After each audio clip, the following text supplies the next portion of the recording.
But when you're on Amazon, it's not if Amazon is going to screw you over in some way, and it may be in, just take it as it is, in some way. It's when. And lately, it's how often. This is exactly why a company like you even needs to exist. If Amazon had good customer support, there would be no need for Seller Candy, but they have terrible, awful, atrocious customer support. I dare say it shouldn't even have the name support in it. It should just be customer annoyance department.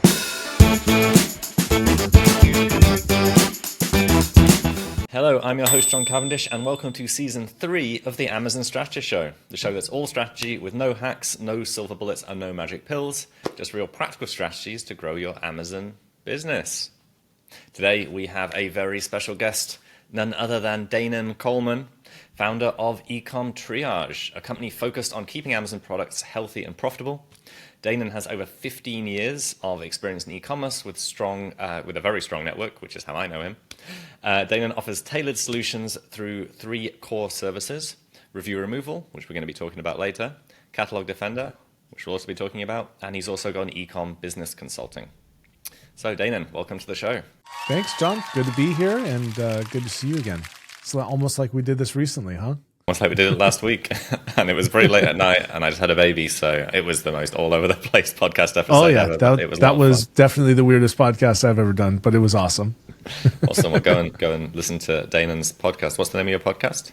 The Ecom Growth Show. Forgot the name of my own podcast there for a sec. It's all right. Lovely. It's late for me this time. Yes. Well, thank you for making the time. So, for sure. You have launched. You're a man of many products, many podcasts. Let's come to negative reviews. So, cool. Everyone struggles with negative reviews. If you don't struggle with negative reviews, you're not selling enough. Yeah. On Amazon. Yep. So, what made you want to get into negative reviews, and what's happening right now? So I kind of fell into it, honestly. I met someone that was capable of doing it and worked with that person for quite a while, helping them build out their own business, and then eventually went on to do it myself. And I always thought that if you said, yeah, I can remove negative product reviews for you, I said, cool, that's black hat. See you later. You can go over. I'll see you at the meetup in China, the hacking meetup, which is a real thing, by the way. And as soon as I learned that there was a legitimate way to do it, and I started researching it with my own friends and their products as well as mine. I mean, honestly, my products don't have a ton of reviews. I get my sales on brand search. So even though I'm in the supplement space, I don't get attacked. But what you wanted to? Well, brand search. So where are people finding about your brand name? Where are they finding you? So basically, most of what happens is people do a search on Google, and because Amazon's got such strong domain authority, my listing will show up for their brand above their brand. And so I will. This is not a private label product. I have exclusivity to a product, and I've been selling this product on Amazon for. It must be a decade by now, if not more. So we make our sales on the brand search. So our repeat customers are astronomical. It's something like, I can't remember if it's 40% or 60%, but it's one of the two. But even if it's 40%, it's pretty darn good repeat buyers. And because we have repeat buyers, those that leave us reviews are typically good reviews. So a couple of months ago, I dropped from a 4.7 to a 4.6 for the first time ever after a decade of selling this product. And I was like, what the hell? Who left this review? And no one's managed to convince the company you're working with to take it in-house in the last decade. They tried. Okay. Yeah, they've tried. They've tried on 2 or 3 separate occasions while we remained selling. And every time they've been like, nah, you guys can have all of this. So we manage their whole brand on Amazon now. Yeah, very cool. Well, nice. Yeah. I mean, it sounds like a nice co-sympathetic. Is that right? Anyway, whatever that word is. Yeah. Nice sympathetic relationship, anyway. is. Yeah, yeah, exactly. Sympathetic, Co and sympathetic sympathetic. relationship, co-sympathetic. Yeah, whatever. You both it's a win-win. Copacetic? Win-win, whatever the word Win-win. for All win-win right. is. My English sucks. I haven't Wait. spoken much. As you can We tell, I'm won't not a talk native about the speaker. fact that you have the Queen's English and you guys claim to have the best I'm English. not. I can't speak American. This is my second that's language. Yeah, I understand. So But regarding the reviews, it is possible. Yeah, so it is possible to remove reviews. It's possible to do it legitimately. And now a very quick message from our sponsor, Seller Candy. Are you dealing with support issues, cases, flat files, suspensions, or even account suspensions? Then Seller Candy is there for you. We take the pain away so you never need to talk to seller support again. If that sounds interesting, head to sellercandy.com to check us out and book a call with our team today. That's it from us. Now back to the episode. It's just, can I swear on this podcast? Is that okay? You can if you want to. No? All right. I'll go light. It is a massive pain in the ass. It is. Anything else? Yeah, not small one. It's not even. Yeah. Anyhow, John, you and I get together. No metaphors, please, Danan. So, Yeah, is it actually possible to remove negative reviews? Is the question everyone's asking, because I'm sure everyone has tried. You know, they've submitted maybe abuse claims, they've raised cases about it. Can they do it?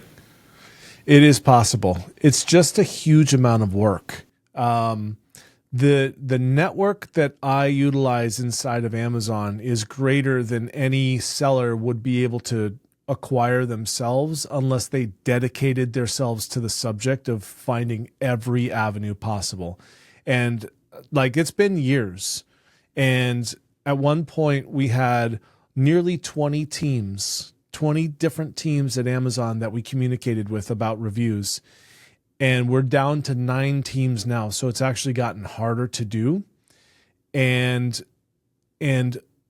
of those 9 teams, it's even they escalate to some other team and nobody can tell me or will tell me where it goes. I do not know where the end result is, where they press the magic button to remove the review. I mean, I also identify with that.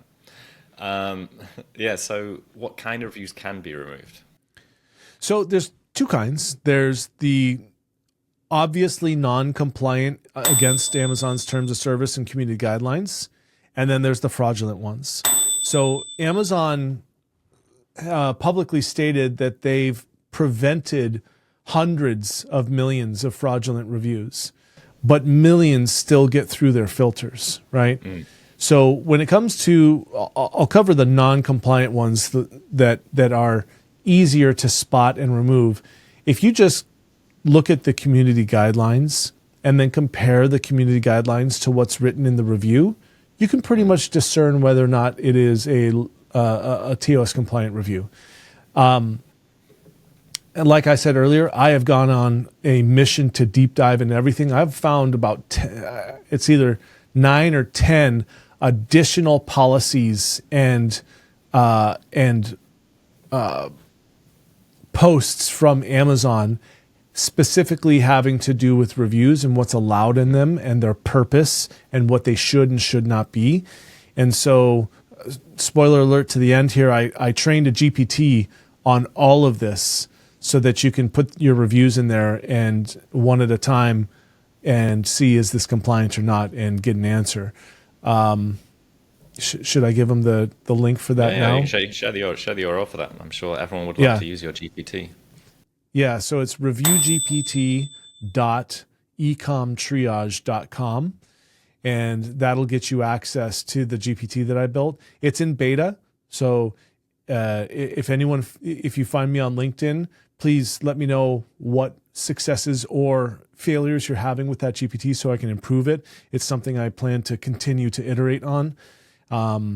Eventually, I want to be able to give that out to everyone and make it so that people don't have to pay to get the reviews removed. But yeah, we'll see. We'll see about that. Amazon's making it harder and harder. So that's how you determine whether a regular review is compliant or not. When it comes to the fraudulent stuff, the things you need to be looking for are, did you see a sudden spike in the number of reviews? So on average, you get, 5 a week. Did you in 1 week suddenly spike to 15 or 30? Because that's something we see all the time. You got to look at how is the review written, right? Is it alarmist in nature?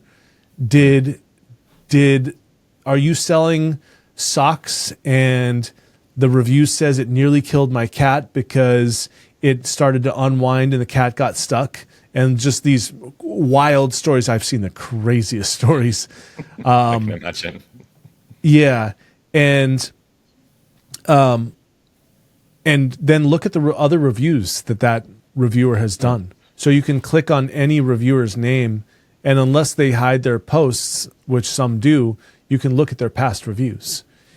And like what I would find on the regular is these accounts. Usually, it goes one of two ways. The account either batches reviews around 4 at a time or so within a 1 week period, and then doesn't do any reviews at all for 3 months, and then batches another 4 reviews, and they're all similar in nature. So it's attacking a similar brand or similar type of product. So there will be 3 negative reviews on a cup, let's say, and 1 amazing and positive review on another cup. Or the buyer account has only ever done 1 review, and oftentimes the names of those accounts are the title of the review that they left, the negative review they left on your account, right? Yeah, so sketchy accounts, and whether they're accounts made just to attack competitors or just single account for that 1 negative review. Yeah.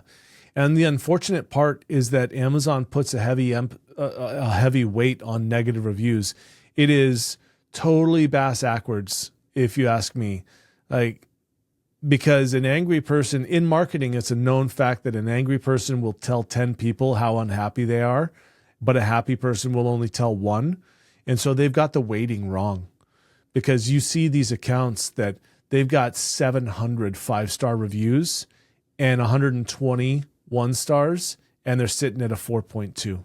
And that's on the US rating system, where anything less than 4.5 is amazing. Whereas if you go to Europe, I don't know about you, but I used to sell in Europe a lot, and Germans are the most honest, direct, accurate people ever. So they'll be like, amazing product, loved it so much, 3 stars. Yeah. Why would it be a 4-star? Yeah. 4 stars are why not 5? Wunderbar. Yeah. Whereas in the US, when I used to do that back in the day, when you could give away products, the reviews would be insanely positive. Like, best thing ever, I've never had it, I had this for so long, it's been amazing, and you check it, and they bought it 3 weeks ago. Yeah. The most positive reviews you've ever seen in your life. Yep. Yeah, it's the review system's a whole thing. I mean, Amazon kind of pioneered that, and then Yelp did it with the restaurants, and then Google implemented it into Google Maps, and but Amazon was the early days is where I went to determine if I wanted a product. I'd look at the reviews of the product. Now I don't trust them for nothing. Yeah, true. Now now personally, you don't trust the internet either, do you? I mean, now AI exists, and I know people that build and own these websites, so I know they don't care. So YouTube of a person physically holding the product, who you can assume is big enough not to have taken money for the review. That's the only way of getting an honest review. That's where I go now. Yeah. So if I'm looking at a product I want to buy now, I go to YouTube. And I've been doing that for years. And as a matter of fact, I even have my own network of friends. So in my other life, I have friends, yeah.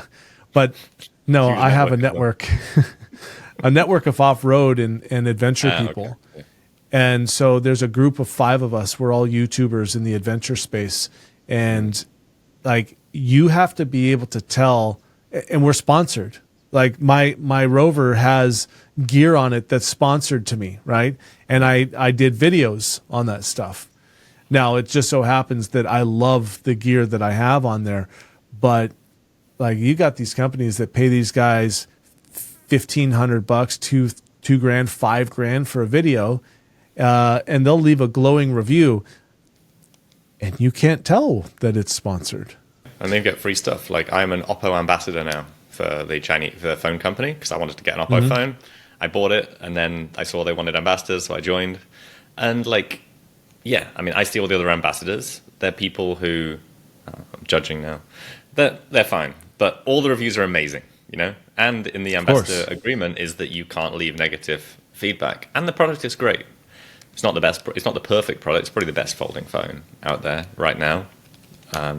But you couldn't say that.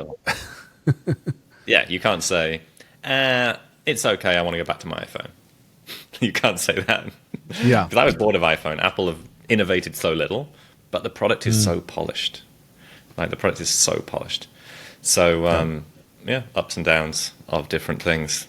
I like that YouTube requires you to disclose whether or not you've gotten a product for free or been paid, if it's a paid advertisement.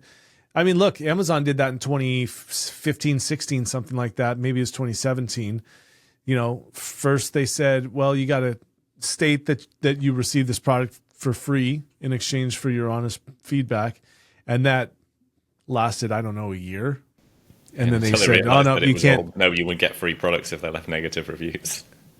Well, no. What I'm saying is the Amazon review system. So at first, you just gave out products in exchange for 5-star reviews. Oh yeah, right? But then Amazon realized that nobody's going to give out more products if a review's negative. Because they were using AMZ Tracker, and then I had a VA permanently just going through every reviewer's profile, like you were saying, looking what they said previously, whether they write unique reviews, whether they copy and paste the review, because we knew that people that copy and paste their reviews just going to have their profile taken down pretty soon. Yep. So I had somebody full-time just reviewing those profiles.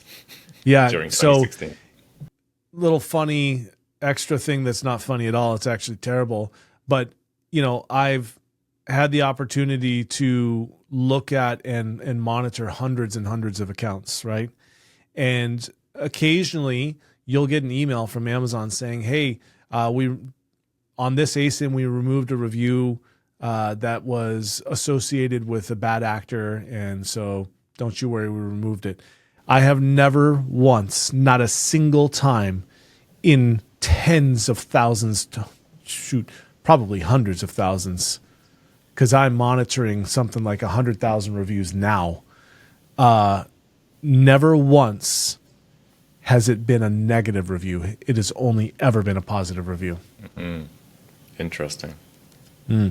So Amazon doesn't care as much about fraudulent reviews. They only care about people boosting your product in a positive way, but a negative way, they'll let that slide.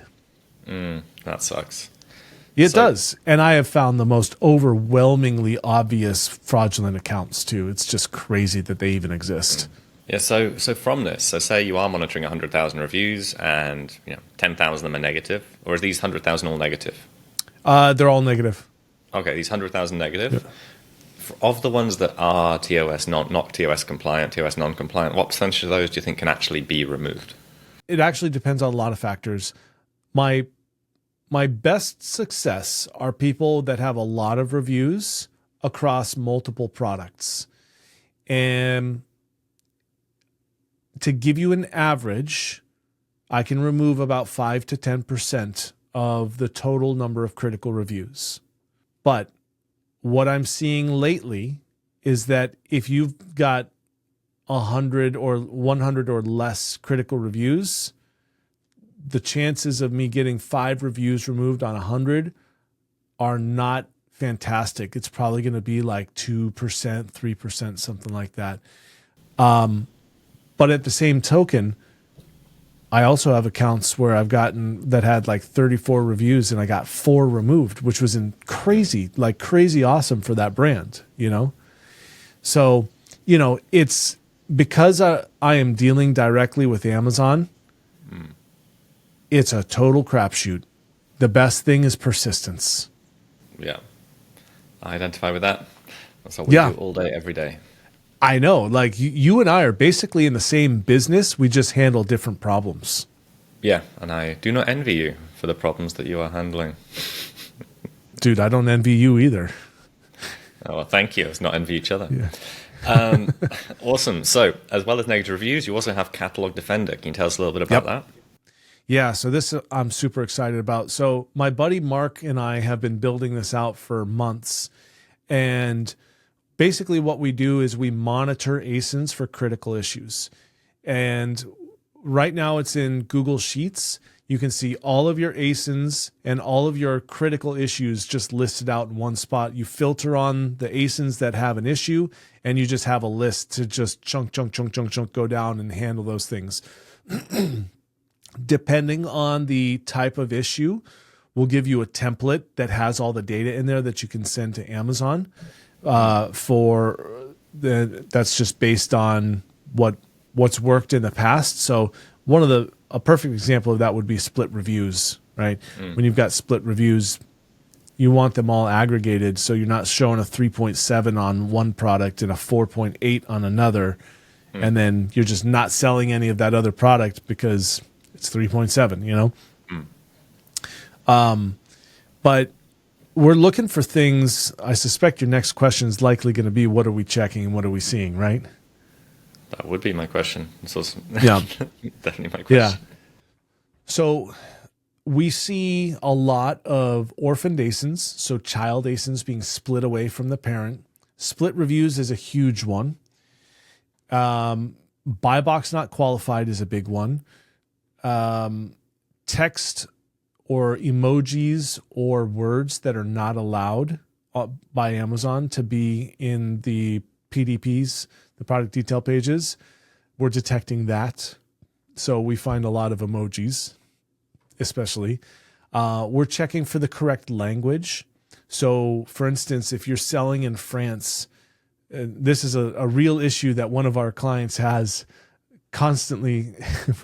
They haven't fixed it still, and I don't know why, but one of the bullet points is in English. The first bullet point's in English. The rest of them are in French. It's exactly what it should be. But the first one's in English. So, I don't know. But we're looking for that. I should send them to Seller Candy. Actually, Seller Candy would fix that for them. Hang on a sec. I got to write that down. Just a little pause here, people. That's okay. Got it. Refer to Seller Candy. I wrote it down. Well, we can actually fix that for them. Yeah. But then we're also checking for, did you have an image change? What was the original image? What's the new one? We check for, let me think of the list here. So review loss, correct brand, correct browse nodes, like all these little things that can negatively impact. It's almost like, I wouldn't call it death by 1,000 cuts, but I would say bleeding out by 100 cuts, where you're just losing little bits of optimization with Amazon that causes you issues, and it can cause you rogue issues that you're like, I don't know what's going on. And I think we all know that Amazon's got your best interest at heart for sure. They really want you to be successful, and they want to tell you when there's problems. No, Amazon doesn't tell you shit. So you gotta know. If you don't know and you don't know how to know, there's no way to know, because they sure don't tell you. So Catalog Defender was built to monitor these things and give you an immediate notification, only if you want it, by the way. So you only get the ones you want to get. But we notify through Slack and we say, hey, here's an issue. This is a priority, because we go based on the BSR and we make a calculation on how much that's selling. And we go, okay, this is a high ticket item. You want to fix this right away. This is priority one. And that's all through Slack. And, we just integrate with the channel. And then hopefully you've got a team like Seller Candy, and we go, cool, send it over to Seller Candy, and they handle it, Love it. Yeah. So where can people check that out? So that you can also go to ecomtriage.com. We're in the middle of building out our dashboard for this. Like I said, it's in Google Sheets, so you have to talk to me directly, and I'll do a free audit of your account and tell you how many issues we found, give you a couple of them to sweeten the deal, and it's super affordable, by the way. It's if you've got 100 products or less, 100 ASINs or less, it's only $50 a month. Well, love it. Sounds like something everyone should have. I agree. And then we refer to Seller Candy should you need assistance. Yeah, should it be something that's hard to, you can't immediately solve yourself in 10 to 15, half an hour. Yep. Love it. So, moving on to the next part, Danan. This is the controversial take. So this is where we ask you, do you have a controversial or a debatable opinion related to Amazon or the e-commerce industry? A man of no opinions, I'm sure. Well, so let me preface this with I've made a lot of money on Amazon, and I dearly love it in some ways. But I really strongly feel you have got to diversify and get if you are an Amazon-only brand, look, I've been doing this for 15 years, okay? I've been an Amazon-only seller for 15 years. And the amount of times that Amazon has screwed me over for some rogue AI making some decision, well, it's been 3 times. It's not huge. It's once every 5 years on average. But it still sucks. Each time it's happened, it's literally killed my business. A complete loss of income. And the last time it happened was during COVID. We were, oh my gosh, we were skyrocketing. We sold vitamin C was one of our products. We were on a rocket ride, man. We made no changes to our listing, the same listing that had been there for, I'm not even joking, at that time, 7 years. 6 years, something like that. No changes. And Amazon, so at this time I had 3 Seller Central accounts. Amazon shut every single one of them down except for my UK vitamin account, which was selling nothing at that time. Or maybe it's the other way around. I think it was selling baby clay handprint footprint frames there then. So yeah, they shut down 3 of my accounts. No notifications, no performance notifications, no emails, nothing. And it took me 4 months to get it back. Silly me, I did it myself instead of hiring someone to do it for me. But that killed our business. Like, I mean, we were doing quite well. And to come back from that was, crazy. Yeah, it sucks. Yeah, we do that now, actually. Yes. We just expanded our capabilities so we can actually support on that stuff as well now. So not if it's going to happen again, never happen again. But if it does never happen again, you know where to go. I think that selling on Amazon is like what motorcycle riders say with each other. It's not if you're going to fall, it's when you're going to fall. And so on Amazon, it's not. As a rider who broke my back 2 years ago, I do not want to fall again. Oh, well, see, you've already done it. It's fine. Yeah. There's only one fall. Yeah. There's only one major fall that ever happens in your life. Yeah, Maybe 2. and hopefully you survive it. Yeah, exactly. The second one is the one you don't. Yeah. I've been hit by a bus and a car. And so, the best was my second one. That one put me out for a couple of years. Yeah. I still got a couple of bikes, but I haven't been riding much recently. Sorry. Anyway, back on to the...